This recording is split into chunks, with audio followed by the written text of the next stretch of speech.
A very good afternoon. Welcome to Africa Today. I am Uduak Daniel. First, let's talk the headlines. And on the headlines, federal government establishes family courts in 16 states. Still on the headlines, Africa Day harps on nutrition as AU meets in Malabo. Also on the headlines, WHO reappoints Gabriel Jesus, WHO Director General. And on sports, Lagos to host ITTF World Championships. And now the news in detail. Ahead of the International Children's Day celebration 2022, the Minister of Women Affairs, Pauline Talon, has said that the federal government has established family courts in 16 states to ensure child-friendly justice for children, either as victims or as offenders of violence. Talon, at a press briefing on Tuesday, noted that the establishment of family courts resulted from the effective advocacy and sensitization for effective implementation of the child rights law across the country. According to her, the theme for the year is strengthening supportive systems for the protection of the Nigerian child, a wake-up call. She noted that despite efforts by the government and other stakeholders, children were still vulnerable and victims of abduction, ritual killings, rape, child marriage, domestic abuse, and others. Talon also noted that to ensure the safety and protection of children, she also reconstituted the Technical Working Group on Ending Violence Against Children and the management in Nigeria.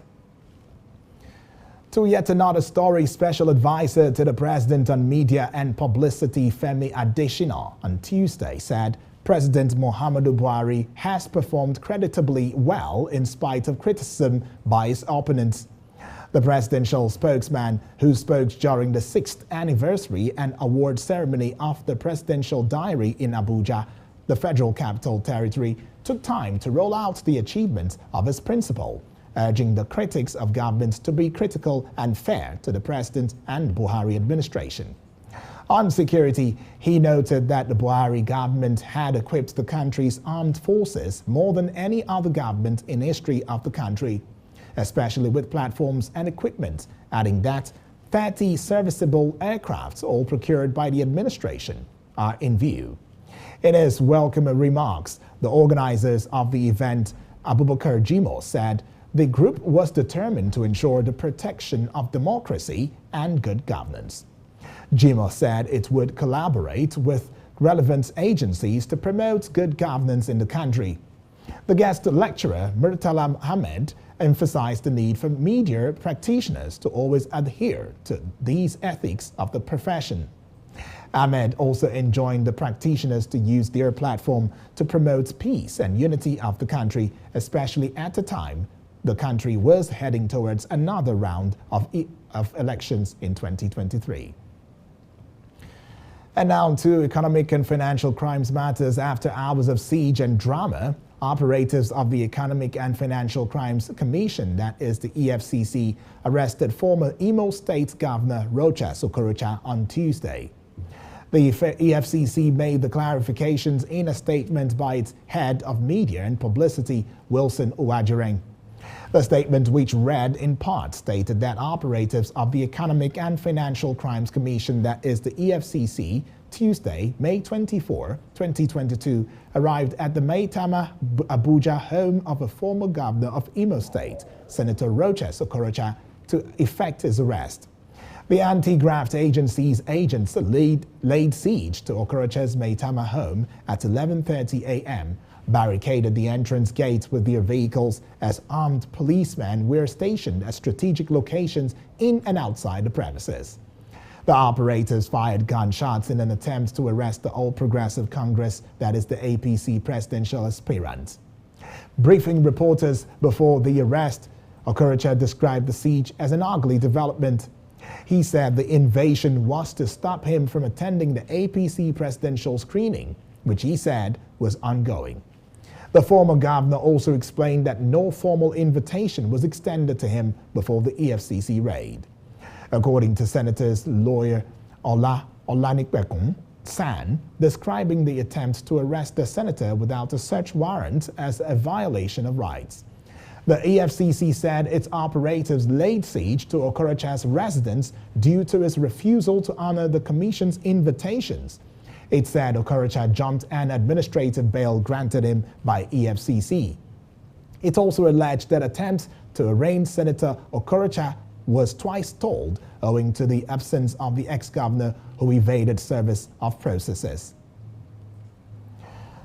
Still on corruption issues and similar to that developments, Chairman of the Economic and Financial Crimes Commission, that is the EFCC, Abdurrashid Bawa, has raised concerns over corruption cases being lost due to technicalities in courts, warning that this could be a deterrent to fighting economic and financial crimes.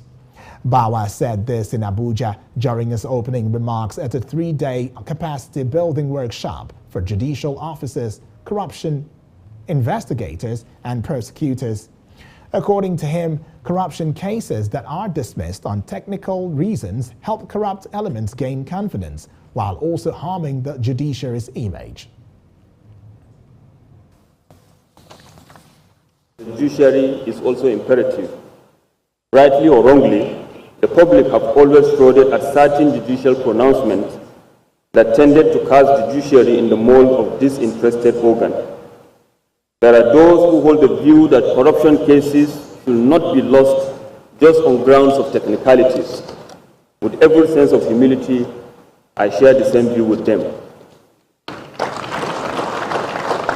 As a commission, we do not expect every judicial decision to go our way, but there are instances the EFCC and many Nigerians have been left at a loss about certain judicial pronouncements and decisions, where defendants who obviously have stolen our commonwealth and those who have aided and abetted them have been allowed to go home to enjoy their proceeds of crime on technical.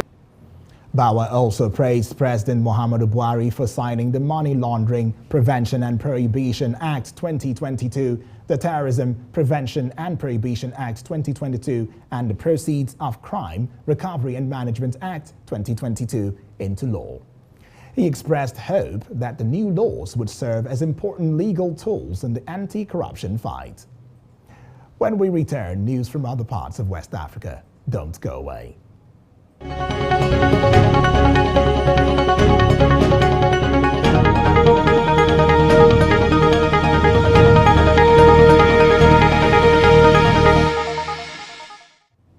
It is still the stables of Hills TV Africa Today News. Bodies of 4 miners have been found in a zinc mine in Burkina Faso after 39 days of search, a government spokesperson has said. 8 miners got trapped hundreds of meters underground by flood waters last month in the Canadian-owned mine in Percoeur. Rescue operations were launched soon after to locate them. The mine has a depth of more than 710 meters, that is 2,329 feet. In a statement on Tuesday night, the government sent its condolences to the families of the victims and to the local communities. Search operations are continuing to find the other 4 missing miners. And away from that story, today, May 25, the continent celebrates Africa Day, which marks the anniversary of the signing of the OAU, that is the Organization of African Unity, agreement which evolved into the present-day African Union, that is the AU. On this occasion, the African Union, which celebrates its 20th anniversary this year, is holding an extraordinary summit in Malabo, Equatorial Guinea, between Wednesday and Saturday. Chaired by Macky Sall, current chairman of the AU, 2 summits are scheduled for this Friday and Saturday. The health, climate, food and security crisis will be at the center of discussions. It was on this day in 1963, leaders of the 32 independent African states signed the founding charter of the organization in Addis Ababa. Since then, the commemoration of the historic day by Africans and Africans in the diaspora has served as an opportunity for each country to organize events in order to promote rapprochement between African peoples. This year's celebration is centered on nutrition, with the African Union theme for the year 2022, strengthening resilience in nutrition and food security on the African continent. Alongside the commemoration of the day is the extraordinary summit of the African Union currently taking place in Malabo. As leaders meet in Malabo, the Office of the African Union Youth Envoy says it wants to encourage African youths on the continent and in the diaspora to support and promote positive social change, intergenerational dialogue, and concrete action for Africa's development. We now move to other parts of Africa after this break. Do stay with us.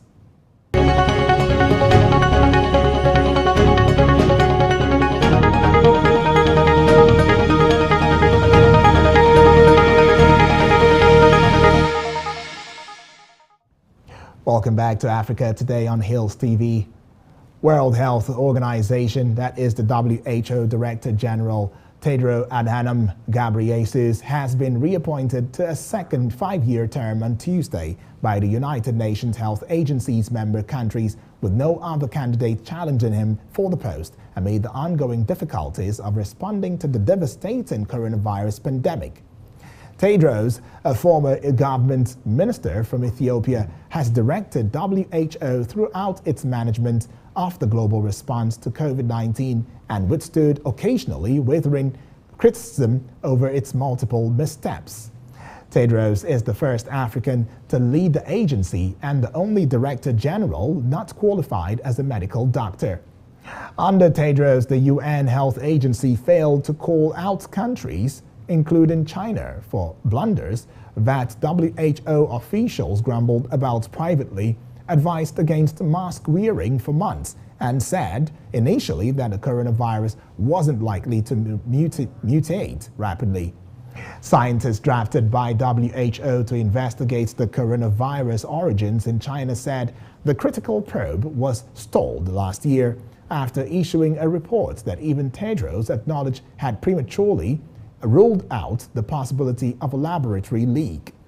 None of the senior WHO managers alerted to the abuse allegations and who did little to stop the exploitation have been fired. And now, away from matters concerning the WHO Director General, let's get on to Tanzania, where Tanzania's President Samia Suluhu says she has in some circumstances banded and handled the country's top office better than other male presidents before her. The Tanzanian president said she faced challenges of mistrust during her first days in office because she is a woman, which she had to overcome. Samia was speaking at a forum in the Ghanaian capital, Accra, her first official trip to West Africa since she was sworn in as president following the death of her predecessor, John Magufuli, in March 2021. The Tanzanian leader told the African Development Bank, that is the AFDB forum, that the country's economic growth had dropped from 6.4% to 4% amid the COVID pandemic, but under her leadership it rose to 5.2% and was forecast to reach 6.7% by 2025. The forum in Accra was also attended by Ghana President Nana Akufo-Addo, Mozambican President Filipe Nyusi, and Comoros President Azali Assoumani. Samia has been awarded a trophy after being named the 2022 winner of the trophy. She was announced last month.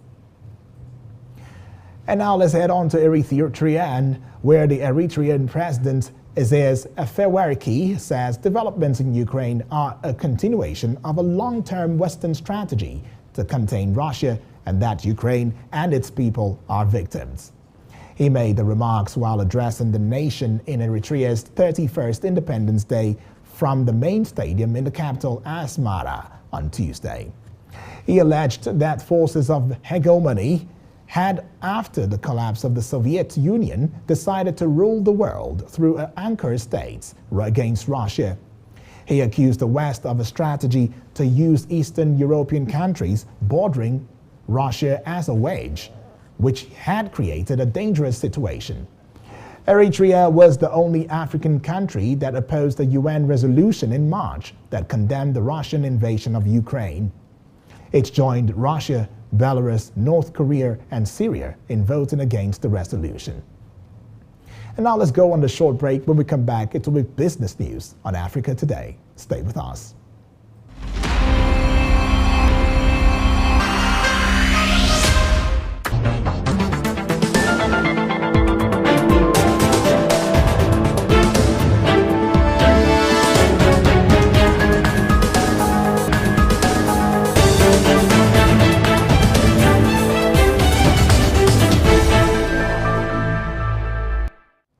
Welcome back and thank you for staying with us. Now is the time to talk business. Executive Secretary of the major oil marketers of Nigeria, Clement Isong, on Tuesday called for investments in new trucks. He said this and made the most of the fact that 40,000 petroleum products trucks on Nigerian roads were about 40 years old. He revealed this during an oil and gas summit in Lagos, where he delivered a lecture on opportunity areas and challenges of investments in the petroleum products marketing and bunkering sector.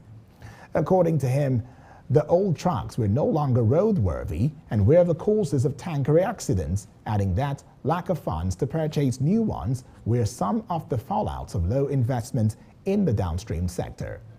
However, he said with the passage and implementation of the Petroleum Industry Act, that is the PIA, marketers, we are hopeful that investors would be encouraged to invest in new trucks as part of ways forward for the downstream sector. According to Isong, the same situation of asset depreciation applied to product storage tanks. He noted that most of the tanks were about 50 to 60 years old, calling on the government to ensure that it drove investments into the sector to guarantee safety of depots. He called on the government to put in place self-regulation that would pull investments into the downstream sector and in turn improve safety performance in the sector. A subsidiary of the mining and commodities trading giant has pleaded guilty to 7 counts for bribery in a London court. The firm also said it will pay more than $1 billion to resolve similar claims with the US and Brazil.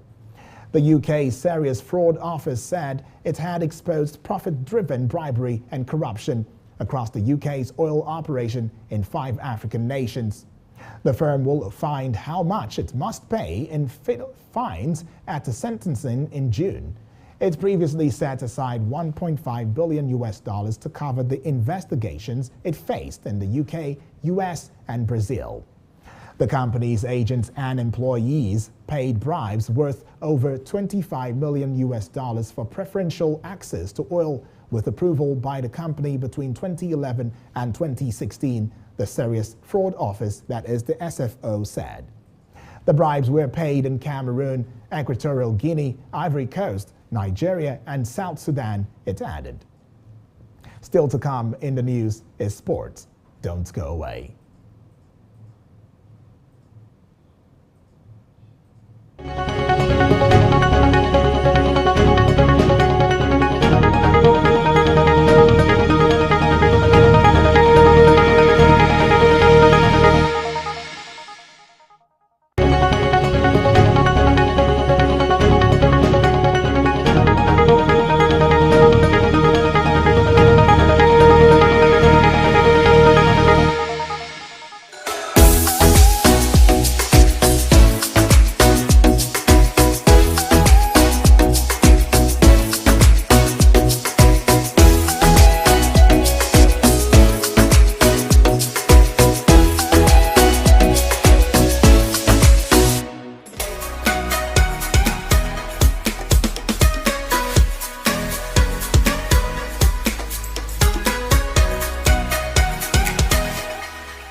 Good evening and welcome to Sports News on Africa Today.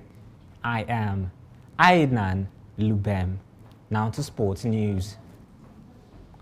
Confluence stars Toje Marine Academy, Niger United, safety shooters Rima Queens and Defender Babes won their match on day 2 of the Prudent Energy Handball Premier League Phase 1.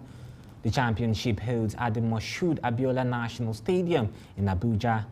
Toje Marine defeated Police Machine 29-22 to win their first game in an interesting encounter in the male category. The second match saw Benue Buffaloes lose 33-25 to former champions Niger United as safety shooters walked over Carter Stars to win their second game. In the women's cadre, Rima Queens won their second match against Plateau Peacocks 16-15, while Imo Grasshoppers lost to Defender Babe 35-30. As the championships enters day 3 on Wednesday today, Toje Marine Academy will clash with Police Machine, while Benue Buffaloes trade tackles with Niger United, as Lagos Seasiders square up with Rima Strikers in the men's category. Other men's fixtures include Kada Stars versus Safety Shooters, Confluence Stars against the Defenders, and Owena Kings square off against Kano Pillars. In the women's fixtures, Plateau Peacocks tackle Rima Queens, while Defender Babes will meet Imo Grasshoppers as Bende Dynamos tussle Seaside Babes. A member of the 10-man interim management committee entrusted to oversee the beleaguered Nigeria Basketball Federation, that is NBBF, veteran coach Aderemi Adewumi, believed the sport would get back its fillip despite the 2-year ban handed over by the federal government from international competitions. The former player said the protracted leadership crisis within the rank and file of Nigerian basketball has torn the fabrics of the game at the domestic level. Hence, the federal government, through the Ministry of Youth and Sport,